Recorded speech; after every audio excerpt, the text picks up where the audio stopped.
A exposição virtual educativa Os Bichos do Museu vão ao Quilombo do Engenho da Ponte apresenta a roda de conversa 38 anos do NOAP, com Tânia Kobler Brasil, Regiane Maria Lira da Silva, Yucari Figueiredo Amize e Tatiane Rodrigues. Olá, gente! Hoje, 13 de fevereiro de 2025, nós estamos comemorando 38 anos do Núcleo de Ofiologia de Animais Peçonhentos, que nasceu o Laboratório de Animais Peçonhentos, e aí a gente resolveu reunir 4 gerações aqui de pesquisadoras, né, de mulheres que estão fazendo a história do Núcleo de Ofiologia de Animais Peçonhentos. Então eu passo a palavra para a Mor, a Cobra Mor, que é a Tânia Brasil, e que começou toda essa história. A gente está gravando da coleção histórica, da sala da coleção histórica, onde a gente reproduziu a mesa, essa era a mesa que Tânia trabalhava, e tem alguns artefatos aqui sobre ela, e nós estamos com uma visita ao NOAP, lá embaixo, e o pessoal depois vem para cá para entender um pouquinho da história do NOAP e também a história de quem fez o Instituto de Biologia, né, o curso de História Natural, a criação do curso de História Natural, os médicos, os pesquisadores que na época fizeram, alguns colegas de Tânia que estão aqui, queridos, que foram meus professores também. Eu passo a palavra para a Tânia para contar um pouquinho dessa história, porque ela começou. Olá, pessoal. Muito bom dia, boa tarde, boa noite, não sei. De repente tem alguém ouvindo a gente lá do outro lado do mundo, né? Mas a história do NOAP, do Núcleo de Ofiologia de Animais Peçonhentos, como o Regiane falou, ela começou no Laboratório de Animais Peçonhentos e eu acho que tem algumas fases, né? Então, talvez 3 fases, né? Porque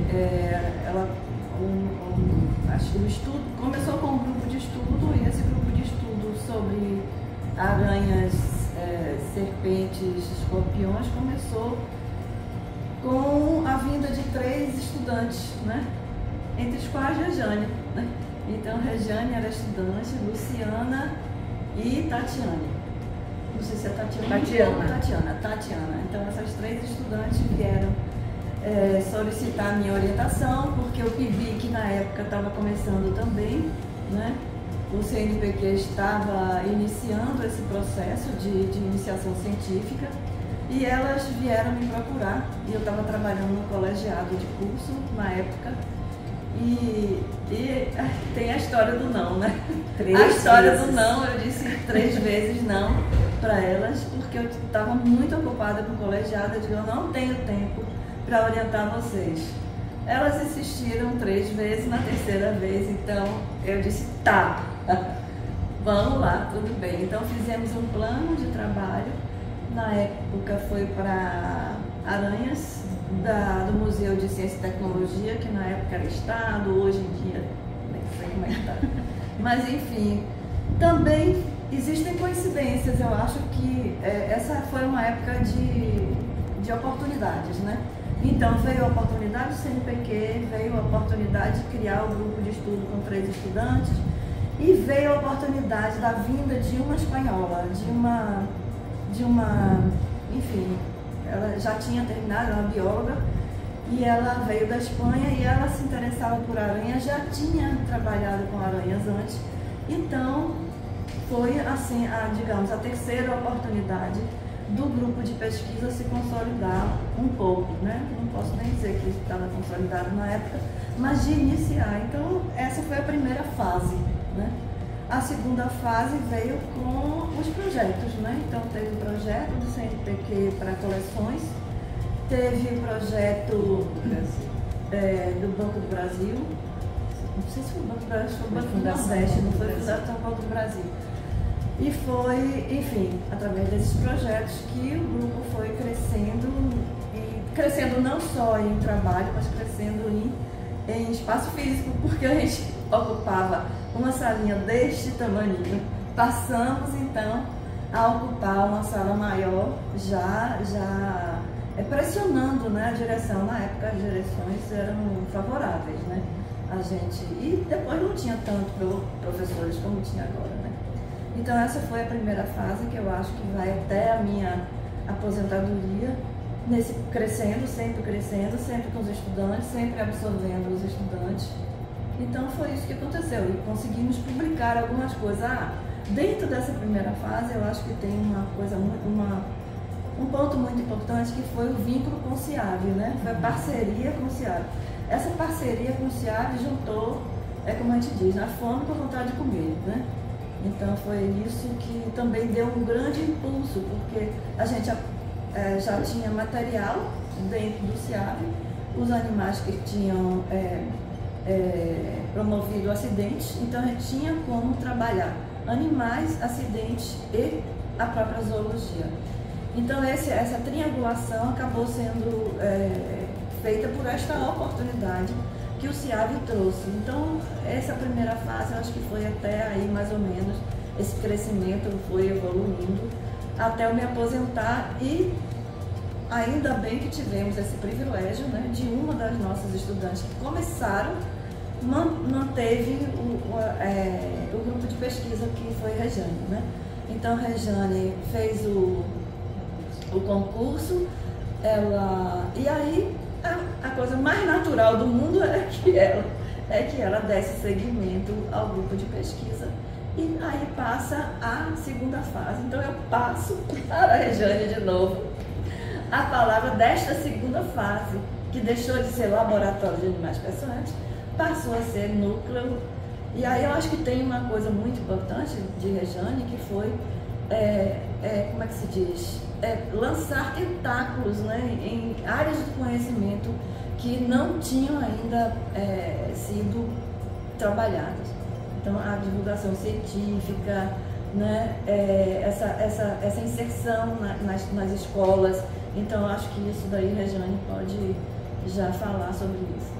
Bom, a gente está falando de um encontro de gerações, né? Então o Cário depois vai se apresentar, e Tati também. Tânia começa a história quando o laboratório começou, só que a história dela não começou com o laboratório, né? Ela começou na década de 80 e Tânia é uma pioneira no estudo dos animais peçonhentos, né? Essa parceria com o CIAV na época, hoje CIATOPS, que gerou inclusive o primeiro artigo sobre os animais, as serpentes de importância médica que provocavam acidentes naquela época, que o primeiro artigo saiu em 1987.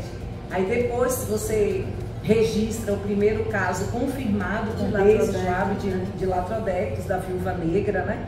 Então ela começa essa história e eu apareço depois. Então, que isso fique bem claro de que o fato de eu querer chamar essas duas colegas, né, Tatiana e Luciana, porque sempre fui apaixonada por animais peçonhentos, para se juntar a mim e ir atrás de Tânia, é porque ela já era uma pesquisadora, ela já estava trabalhando com animais peçonhentos e ela já tinha criado a disciplina Animais Peçonhentos, né, que foi a primeira disciplina no Brasil sobre animais peçonhentos. Pelo menos na Universidade Federal a gente fez essa pesquisa e o Cário, a terceira geração, dá aula também nessa disciplina. Eu herdei essa disciplina, o nome dela é zootoxicologia. Então o fato da gente ter procurado Tânia é porque ela já era essa referência. Né, da minha parte, eu sempre amei os animais peçonhentos, né, eu faço 40 anos esse ano aqui no Instituto de Biologia, porque eu entrei aqui em 1985 com 16 anos, e aí eu já comecei, querendo trabalhar com animais peçonhentos, fui para a Fiocruz, né, primeiro meu estágio com 17 anos, e depois com 18 fui atrás de Tânia. Tomamos 3 nãos, né, e no terceiro não ela disse, não, a gente vai só trabalhar com esse projeto, né? A gente vai fazer só esse projeto. Estamos aqui 38 anos depois, é uma alegria bastante grande, porque a gente olha para trás, né? O que fizemos esses 38 anos, mas o que podemos fazer, né? Daqui para frente. A gente já vai começar as comemorações, a organizar as comemorações dos 40 anos. É um grupo longevo, né? E essa longevidade, ela também está relacionada à nossa força de conseguir lidar com todas as dificuldades. Não é fácil, porque o nosso laboratório, desde o Laboratório de Animais Peçonhentos, já é criado com um setor para a criação dos animais vivos, Então, com um serpentário, com um aracnidário, nós criamos a coleção científica, né, Tânia, de serpentes, aranhas e escorpiões, e depois eu criei a de lagartos, a de anfíbios, do Museu de História Natural. Bem-vindos, né? E então, nem... isso precisa ficar Isso precisa ficar claro, né? Ninguém quer ter um vizinho peçonhento. Então, sempre foi uma história de resistência mesmo. O NOAP sempre foi uma história de resistência em um instituto de biologia. E nós somos o segundo, só tem 2 laboratórios aqui de animais vivos, né? Que somos nós e as moscas, não é isso? As moscas de fruta. Então, sempre foi essa história mesmo, porque a gente queria manter os animais vivos para a produção de veneno, né? E também para a parte de educação e de estudar mesmo esses animais. A legislação ambiental melhorou muito, ao ponto da gente ter, né, esse privilégio de ter Tatiana, a veterinária daqui do Instituto, ela vai falar um pouquinho da história dela, e da gente ter ido se profissionalizando na medida em que a própria legislação foi mudando, né, e acompanhando principalmente o bem-estar dos animais.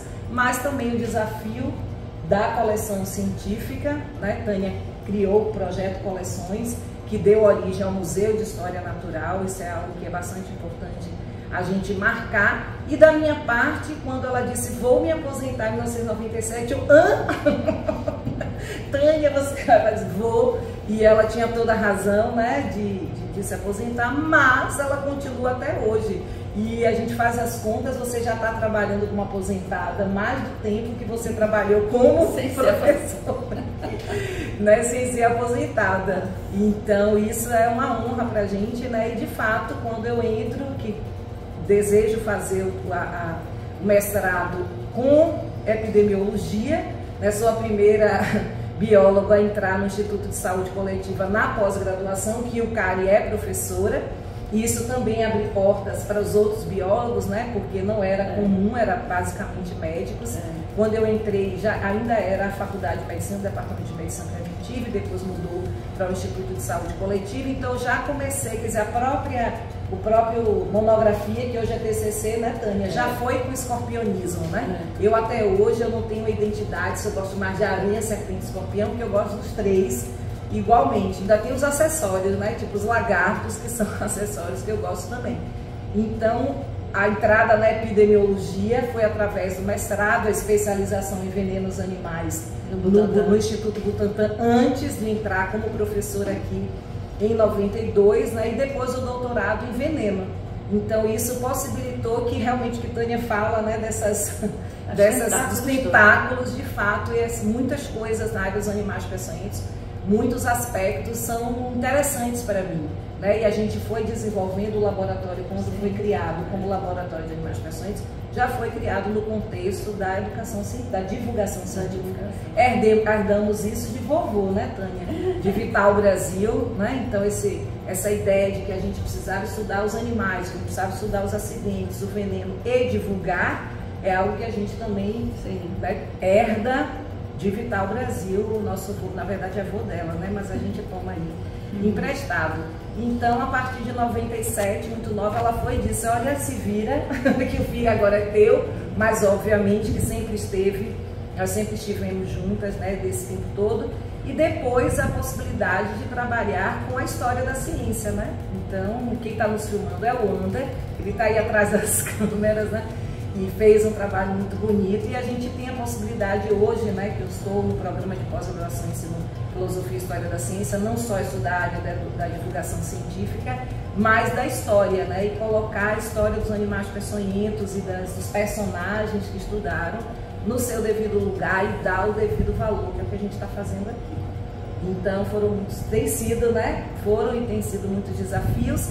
E o Cari, me lembro até hoje, o dia da entrevista de o Cari, então em 99, né, a gente abre a seleção, sempre foi assim, sempre foi através de seleção, e aparece uma japa, né, e eu me lembro até hoje de o Cari no dia da entrevista, e foi, né, essa conexão que a gente estabeleceu, né, da mesma forma que eu estabeleci com Tânia, também estabeleci com você, e a gente está juntas até hoje. Tivemos o mesmo orientador, Fernando Carvalho, que está com a gente até hoje, né, que orientou, foi o que aceitou orientar sobre animais peçonhentos em uma pós-graduação, uma bióloga que nunca tinha entrado e com animais peçonhentos que não existia esse tema na pós-graduação. Então a gente hoje faz trabalhos, né, conjuntos nessa área. E quando o Karen passou no concurso, eu fiquei tão feliz quanto eu tivesse passado. Acho que Tânia também teve essa questão. É uma coisa que é característico de Karen, que foi logo a primeira vez que eu vi o Karen, acho que foi num curso de extensão que foi, sobre serpentes e ofidismo, e ela chegou para mim e disse: professora, eu queria fazer parte do grupo de pesquisa. Aí eu falei assim: olha, não dá, porque ela não era da UFBA, ela era da Católica. Aí eu disse: olha, não dá, a gente só vai conseguir absorver estudantes da UFBA. Depois isso mudou um pouco, mas naquela época já tinha isso, né? E aí foi que ela fez. Tudo bem. Aí só vou fazer o vestibular para UFBA. Ah, não, entrou para a UFBA, passou e veio fazer o estágio. E só um adendo, a gente teve muitos alunos de várias instituições privadas e a Católica foi uma das primeiras. Então, o André Amorim, com Escorpião, Marcelo Pérez também com Escorpião, ou com Aranha, Marcelo. E depois as próprias instituições foram criando seus programas de bolsa de iniciação científica. Isso que você falou foi exatamente no momento em que a UFBA não permitia mais que alunos de outra instituição que não fosse a UFBA terem bolsa de iniciação científica, porque as outras instituições já tinham criado seus programas. Andréa mesmo e Marcelo. André foi da Católica, mas a sua geração já não conseguiu fazer. Foi muito interessante, porque realmente eu fiz esse curso, eu era estudante da biologia da Católica há 500 anos, eu vi a possibilidade do encontro de biologia que foi aqui na UFBA, e aí eu vi esse curso, eu falei: cara, que legal, quero fazer isso. Eu ainda estava entendendo o que eu queria da biologia e tal, e fiz o curso, me apaixonei mais ainda. E aí Tânia me lançou o desafio: olha, só sendo da UFBA. Eu, então tá bom, vou pra UFBA. Fiz o vestibular, vim pra UFBA. E assim que abriu vaga no laboratório, eu lembro que era uma vaga para estágio voluntário, não tinha possibilidade de bolsa. Nessa época, mas eu quero. E a lista foi imensa. Acho que não me lembro quantos alunos foram, vários colegas querendo realmente aprender sobre o assunto. Participei da seleção, fui selecionada. E passei uns 2 anos sem bolsa, inclusive, no laboratório, porque era para mim uma fonte de um aprendizado muito rico. E assim, eu sou muito grata pela história do laboratório, por ter feito parte do núcleo agora, quando eu entrei no laboratório, porque de fato ele mudou minha vida. E aí eu digo mudou minha vida não só quanto estudante, mas também quanto profissional. Toda a minha trajetória acadêmica foi definida a partir das experiências e relações que eu estabeleci aqui nesse laboratório, foi no núcleo de ufologia. Foi como o Regiane chamou a atenção. Foi o orientador dela, que ela já conversou sobre mim, eu conversei com ele, a possibilidade de fazer um mestrado em epidemiologia.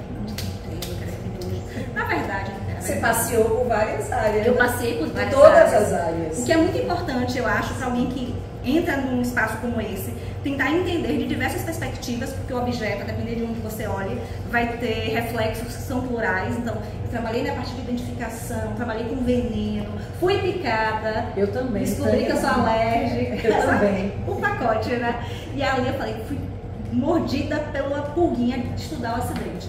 Então, sem estudar epidemiologia, sem saber o que era saúde, sem saber o que era SUS, eu falei, quero fazer o mestrado com isso. Peraí, eu vou lhe apresentar uma pessoa maravilhosa que vai te ajudar nessa caminhada, Fernando Carvalho, que a gente está junto até hoje. Então, Regiane, Fernando e eu, nesse eixo mais olhando para os acidentes. Fiz um mestrado com epidemiologia, acidente com animal peçonhento, fiz um doutorado com epidemiologia, acidente com animal peçonhento.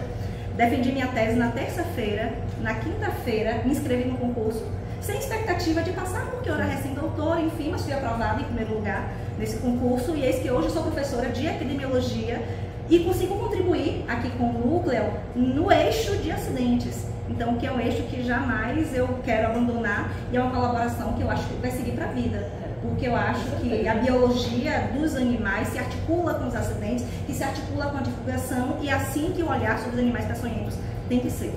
Mas uma coisa tem um adendo, você não é só da parte de epidemiologia, tudo que envolve cálculo, tudo que envolve estatística, e o cara está no trabalho orientando. Eu me lembro quando eu passei no concurso, que perguntavam, disciplinas que vocês têm mais afinidade, eu falei, eu quero ensinar estatística. Eu me lembro de Jair Nilson. Misericórdia. Porque foi uma parte que eu tive que estudar muito para aprender por conta da aproximação com a pós-graduação e terminei seguindo. E esse cuidado com o animal, o olhar no animal, entender, e assim o desespero de saber, poxa, como é que a gente vai lidar com ele se ele adoecer, se ele não adoecer, como é que a gente maneja, a gente que não tem essa formação. Sempre foi a inquietação realmente do laboratório, porque na minha geração, no século passado, no milênio passado, porque eu entrei aqui em 99, mas na minha geração a gente não tinha veterinário. Isso. Tinha estudantes de veterinária que vinham para cá para aprender, mas não um profissional que pudesse acompanhar a dinâmica dos animais e pensar que tipo de acompanhamento a gente tem que ter, que tipo de protocolos a gente precisa estabelecer para garantir que os animais tenham o bem-estar, que é um compromisso ético que a gente tem com a manutenção desses animais em cativeiro. Então, assim, eu já passo para a Tati para compartilhar um pouco da experiência dela. Joguei a bola para a Tati cortar, mas da importância de ter um profissional da veterinária acompanhando esses animais, o que não é uma coisa fácil, extremamente desafiadora, mas ao mesmo tempo de rico aprendizado. Na época, o que mais acontecia com as serpentes era a estomatite, né? E eventualmente carrapato. Eventualmente carrapato. Então essa foi a fase, né, em que a gente quase que dava conta, né? Quando começou a surgir a parceria com o GEPA, quando começaram a chegar, né, as serpentes assim, aí maior, começou a vir outro tipo de problema. E que a gente não tinha experiência. Eu acho que aí foi a época que Tatiana... Mas assim, foi um pouquinho depois, né? Porque antes de mim tinha outra veterinária. Então, é verdade. Aí ela pegou essa parte do começo da parceria com o GEPA e eu peguei, já tinha começado, mas foi, eu acho que um ano depois, porque eu entrei em 2018, em agosto de 2018. Eu entrei aqui e... eu sou a primeira pra falar que eu sou da mesma idade do NAP. A gente nasceu no mesmo ano. Vamos deixar isso bem. Eu sou quatro. A gente nasceu no mesmo ano. Mas aí eu fiz a minha residência, minha especialização em animais silvestres. Que na verdade não é uma especialização, porque é o mais generalista que tem dentro da medicina veterinária. E isso significa que eu via um pouquinho de cada espécie, de cada animal, de cada indivíduo, ou dos grupos. E eu tinha visto também, dessa forma, um pouquinho de serpentes peçonhentas. Mas a gente já vem com esse... até porque a gente trabalha com coisas que muitas vezes são desconhecidas, né? Com animais, doenças em animais que a gente não tinha visto antes. E acho que o veterinário de animais silvestres é primeiro um curioso e também, como as pessoas gostam de dizer, corajoso, né? Que vai lá e pega. E daí no primeiro dia que eu cheguei, a Regiane fala que ela já gostou porque eu já não tive problema para conter uma serpente. E não era uma coisa que eu tinha muita experiência, mas veio muito disso de... já gostei, já não tem... De não ter problema com nenhum animal, então também não tinha com a serpente. E nesses 6 anos aí aqui no Instituto de Biologia, o que eu mais tenho aprendido, mais ter trabalhado é com serpentes, também com as peçonhentas, que são a maioria do plantel. Hoje a gente tem muitas, também está quase igualando ali as espécies ascoterópicas, que são de apreensão, por causa da parceria com a polícia, mas ainda são as peçonhentas. Então, dentro do NAP foram muitas primeiras vezes, né? A primeira vez de extrair veneno, a primeira vez de fazer uma proteção corporal, que eu aprendi com Tânia, geração até eu aprendi com ela também. E a primeira vez que eu fui mordida picada pela Filódrias, Filosofés que tem veneno, também, eu acho que já vale como a cota das picadas, né? Todo mundo foi picado, já foi, não precisa... Ó, check. Não precisa mais. Sabe o que eu estava me lembrando? Quando eu entrei no laboratório, primeira semana, na sexta-feira que tinha as reuniões, tinha uma jiboia, uma sucuri gigantesca, que veio na caixa de papelão, e a sucuri saiu. E aí, vejam, acho que a sucuri já tem uns 3 metros. Você já me deu um ganchinho desse tamanho. Falou, porque só tinha esse, né? Vamos lá pegar. Eu e o outro menino que terminou entrando comigo, e a gente... Meu Deus. O menino desistiu logo, mas o cara... Eu acho que é um teste, sabe assim, pra avaliar se vai ficar mesmo. Eu já fiz isso também. E um ponto interessante da vinda de Tatiana, que para mim é Tati, que é extremamente importante, é que quando a gente começa 38 anos atrás, só tinha os biólogos que entendiam sobre veterinária, de alguma doença, porque o próprio curso de veterinária sempre foi muito voltado para animais de grande porte e animais de criação. Mas isso não era uma coisa boa, a gente queria um profissional veterinário para dar conta disso e a gente dá conta da parte de biologia. Então foi muito difícil mesmo, porque foi muita luta para trazer, para ter no Instituto de Biologia o cargo de médica, né, de médico veterinário.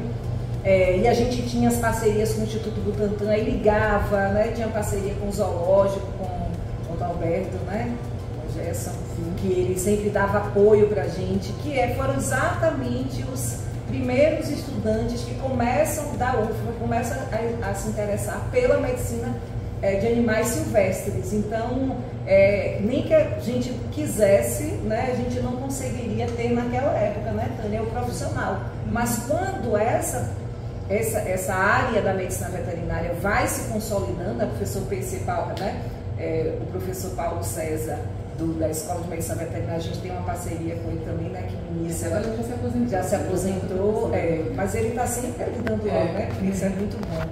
E aí a gente vê que é da necessidade mesmo, e principalmente a própria legislação foi ajudando, né, da obrigatoriedade de ter no servitário o profissional biólogo e o profissional veterinário também. E é muito bom, dá um conforto para a gente, né, de que o bem-estar dos animais vai estar garantido a partir do conhecimento técnico. Trabalhar no criador é um trabalho de prevenção, né, de doenças. Então, a gente evitar ao máximo que tenha alguns acometimentos. Então, a gente tem que aprender muito, ir lá muito pro lado da biologia, tá sempre consultando. Então, aqui eu mais aprendi, se eu fiz alguma coisa, pode parecer muito, mas eu mais aprendi ainda do que fiz.